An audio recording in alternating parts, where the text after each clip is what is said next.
Carissimi amici, mamma mia che Carmine, e che partitone Napoli-Juventus, 5 polpette, 5 polpettoni alla Juve, ai bianconeri, mamma mia ragazzi, e come si goda, e come si parea, che dobbiamo dire, che devo fare un po' la cronaca della partita, non ce la faccio, sono troppo felice, troppo contento e mi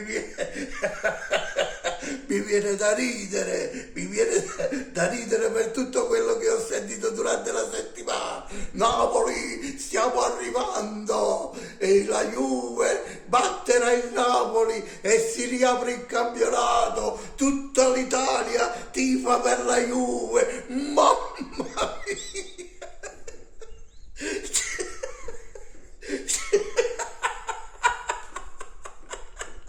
5 polpette!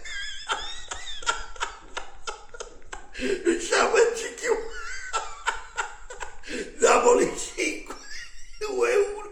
E quel gol che ha fatto la Juve che l'abbiamo pure regalato perché abbiamo fatto 2, 3, 4 fedenzie scimitate dentro l'area di rigore.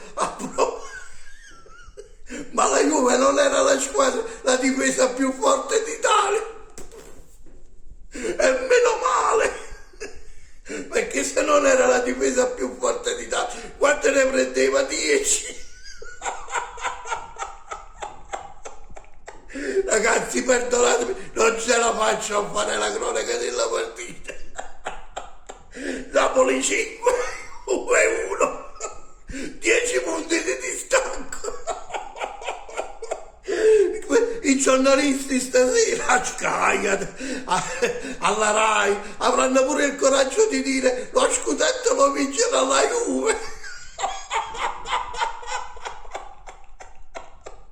Mamma mia, non ce la faccio a dire la parola. Mamma mia che goduria, non ce la faccio a raccontare perdonatemi ragazzi.